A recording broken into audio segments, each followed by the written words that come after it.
여러분 안녕하십니까? 여수 MBC 뉴스투데이입니다. 문재인, 안희정 등 민주당의 유력 대선 주자들이 광주와 전남북을 돌며 호남 표심을 집중 공략했습니다. 오늘은 국민의당 안철수 의원이 광주를 찾습니다. 김철원 기자입니다. 안희정 충남지사가 광주 전남에서 이틀째 대선 행보를 이어갔습니다. 5.18 국립묘지와 5.18 학생 기념탑을 참배한 자리에서 안 지사는 광주 학살은 명백한 범죄라며 범죄 책임자를 낱낱이 밝혀야 할 것이라고 말했습니다. 그러면서 곧 있을 민주당 당내 경선에서 광주의 선택을 받고 싶다는 뜻을 감추지 않았습니다. 차별과 억압이 없는 나라를 만들자라고 하는 이 정의감, 저는 그것이 광주 정신이고 광주 시민들이 저에게 거는 기대라고 생각을 합니다. 전북 혁신도시를 찾은 문재인 더불어민주당 전 대표는 국민연금 기금운용본부를 찾아 공공기관 이전은 민주당의 성과임을 강조했습니다. 그러면서 공공기관 직원은 물론 가족이 모두 내려와 살 수 있도록 하기 위해 정주 여건을 개선하겠다고 약속했습니다. 박근혜 정부가 추진했던 공공부문 성과 연봉제에 대해서는 반대의 뜻을 분명히 했습니다. 성과에 대한 평가라는 것이 자의적으로 이루어지지 않는다라는 것이 좀 담보가 돼야만 이 성과연봉제라는 것이 설득력이 있지 않을까. 한편 안철수 국민의당 전 대표는 오늘 광주를 찾아 대선 주자 초청 토론회에 참석할 예정입니다. 탄핵 심판과 조기 대선 일정이 가시화하면서 호남 민심을 잡고자 하는 대선 주자들의 발걸음이 더 바빠지고 있습니다. MBC 뉴스 김철원입니다. 롯데케미칼과 이탈리아 국영석유업체가 합작 형태로 여수 국가산단에 8천억 원 이상을 투자하기로 했습니다. 전라남도에 따르면 두 회사의 합작 법인인 롯데 베르살리스 엘라토마스는 최근 여수 산단에 1,200억 원의 추가 투자를 결정해 지난 2013년과 2015년에 협약한 6,900억 원에 이어 모두 8,100억 원을 투자하기로 했습니다. 이 합작 법인은 대규모 합성고무 생산 프로젝트를 추진할 예정이며 현재 여수시와 코트라 산업통상부 등과 투자 실현을 위한 세부 협의에 착수한 상태입니다. 순천문화재단 설립 조례안을 두고 시와 의회 내부 간의 이견이 좁혀지지 않고 있습니다. 순천시의회는 지난 10일 본회의에서 순천시가 낸 문화재단 조례 개정안 제의 요청을 의결할 예정이었지만 임종기 의장이 보류 동의안을 상정하고 과반 이상이 찬성해 제의 의결을 연기했습니다.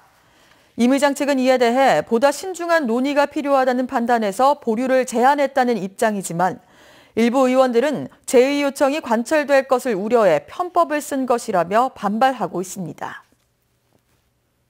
여수 앞바다에서 정박해 있던 유조선이 기관 고장으로 바람에 떠밀리다 해경에 구조됐습니다. 여수 해양경비안전서에 따르면 지난 11일 오후 1시 10분쯤 여수시 오동도 북동쪽 1.5km 해상에 정박 중이던 2만 5천 톤급 유조선이 기관 고장을 일으켰다는 신고가 접수됐습니다. 당시 해당 유조선에는 벙커CU 11,000여 톤이 실려 있었고 인근에 있던 16만 톤급 원유 운반선 쪽으로 떠밀려 가고 있는 상태였습니다. 해경은 원유 운반선을 다른 곳으로 이동하도록 지시하는 한편 예인선 등을 동원해 사고 선박을 안전한 곳으로 호송했습니다. 광양 특산물인 매실이 다양한 효능을 가진 것으로 입증되고 있습니다. 향균 효과는 물론 혈당 상승 작용을 억제하고 AI 예방에도 도움이 되는 것으로 나타났습니다. 김종태 기자입니다. 200여 마리의 닭을 사육하고 있는 광양시 백운산 자락의 한 농원. 이 농원 주인은 6년 전부터 닭 사료로 매실 찌꺼기를 먹이고 있습니다. 닭이 먹는 물에는 매실청을 섞어주고 있습니다. 이 농원에서는 매실을 닭 사료로 먹인 이후 고병원성 조류 인플루엔자로 한 마리의 닭도 죽지 않았습니다. 농원 주인은 매실이 AI 예방 효과가 높다고 보고 있습니다. 아직 바이러스 같은 건 아직 없었고 이 주변의 농가들도 그렇게 수시로 주고 먹이고 하니까 소문에 글이 다 들려요. 그러니까 그게 효능이 있다고 볼 수밖에 없어요. 일본 추부대학교 아수오 스즈키 교수가 최근 발표한 연구 결과에서도 매실의 무메오랄 성분이 인플루엔자 바이러스 흡착과 숙주세포의 바이러스 감염 처해에 효과가 높다고 주장했습니다. 서울대 산학협력단이 실시한 연구 용역에서는 매실의 또 다른 효능이 입증됐습니다. 당뇨 주위에 매실청을 투여했더니 혈당 상승 작용을 가져오지 않았습니다. 아직 동물 실험에 그쳐 사람에게도 임상 실험이 진행돼야 하지만 매실이 당뇨병 환자에 도움을 줄 수 있을 것으로 추정하고 있습니다. 여기에 매실청 원액이 식중독을 유발하는 5종의 균주에서 99.9% 항균 효과를 발휘한 것으로 확인했습니다. 저희들이 항균 효과에서도 증명을 했고 그다음에 항당뇨 동물 실험에서도 증명이 됐기 때문에 저희들이 이러한 그 연구 용역 결과를 바탕으로 홍보를 철저히 해서 농가 소득이 증대될 수 있도록 노력하겠습니다. 그동안 주로 소화를 돕는 데 효과가 있는 것으로 알려진 매실. AI 예방이나 항균, 당뇨 치료를 위한 다양한 효능 연구가 진행되면서 매실의 가치가 다시 부각되고 있습니다. MBC 뉴스 김종태입니다.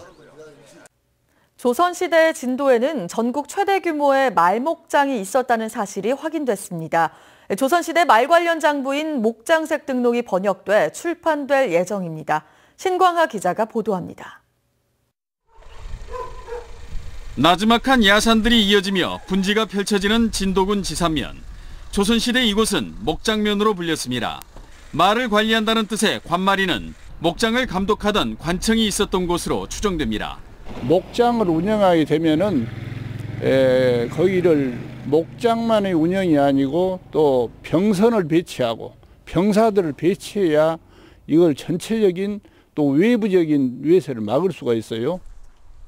지금도 남아있는 감목관들의 공덕비는 조선시대 당시 관청의 규모를 짐작케 합니다. 진도군의 말 목장이 운영된 사실이 드러난 것은 조선왕조실록 태종 14년도부터입니다. 1414년 제주에서 말 1,800마리를 옮겨와 감목관을 설치한 뒤 추자도 주민들을 이주시켜 말을 관리했다는 내용이 공식 기록에 등장합니다.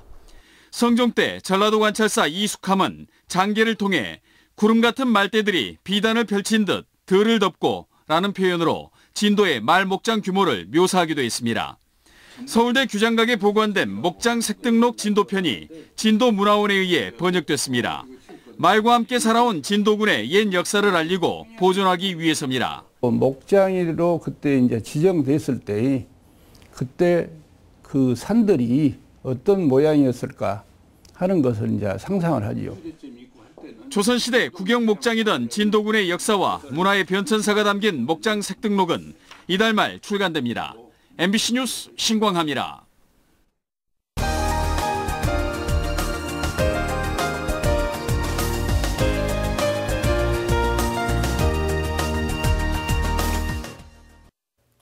남도의 멋과 맛이 깃든 곳을 소개하는 전라도 기행입니다.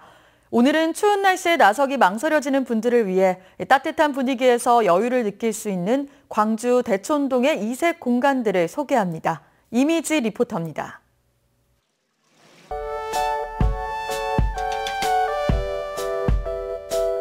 커다란 온실에 들어서자 초록빛 나무들과 아기자기하게 꾸며진 다육 화분들이 눈길을 끕니다.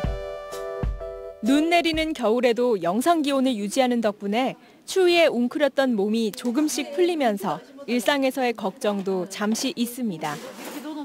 좋아요. 너무 좋고 힐링돼요. 마음이 뭐랄까 아기자기한 애기들 속에서 이쁜 마음이 커지는 것 같은 기분. 남구 힐링가든센터에서 느끼는 여유는 무료. 식물을 심고 가꾸는 원예 체험과 각질을 제거해주는 닥터피쉬 체험은 약간의 체험료를 내면 즐길 수 있습니다. 좀 더 활기찬 즐거움을 느껴보고 싶다면 길 건너에 있는 빛고을 공예창작촌을 방문해 볼 만합니다. 자수와 금속공예, 도자기공예 등 6가지 분야의 공방 40여 개가 자리하고 있습니다. 명장을 포함한 공예가들의 작업실을 겸하고 있어서 언제든 일에 몰두하는 장인들의 모습을 볼 수 있습니다. 100여 가지의 체험 활동을 작가와 함께 할 수 있다는 것도 특징입니다.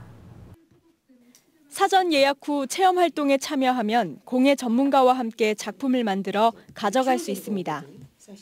학생들이나 어른들도 가능하고 장애인들도 가능하고 이렇게 술을 이렇게 가르쳐 보면 정서적으로 애들이 집중도 할 수 있고. 추운 겨울, 실내에서 휴식을 취하며 여유로운 시간을 보내고 싶다면 대촌에 있는 각종 테마 체험 프로그램에 참여해보는 것도 좋겠습니다. MBC 뉴스 이미지입니다. 중국산 냉동조기를 국산으로 둔갑시킨 업자에게 징역형이 선고됐습니다.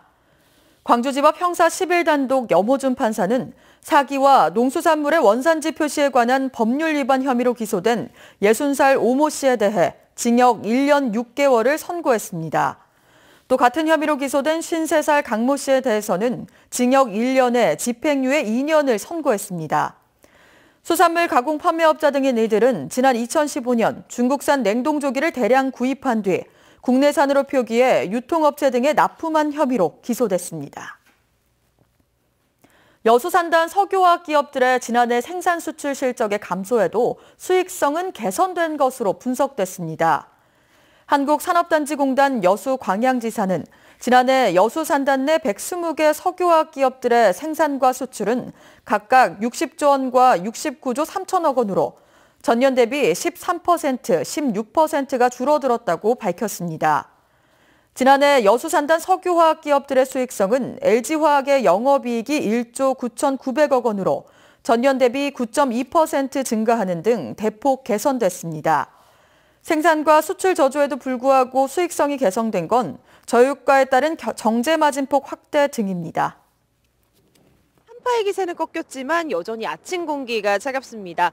이 시각 현재 서울 영하 5.3도로 예년 이맘때 수준을 2, 3도가량 밑돌고 있는데요. 그래도 한낮에는 4도까지 오르면서 추위 걱정 없겠습니다.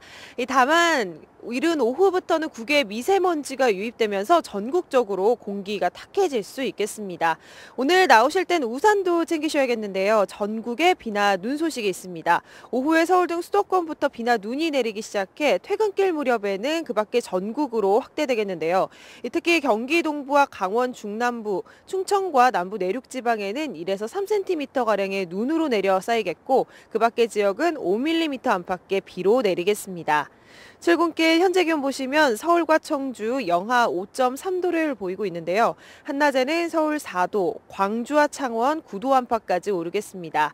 다가오는 목요일과 금요일 사이엔 전국 많은 지역에 또 한 차례 비가 올 전망입니다. 날씨였습니다.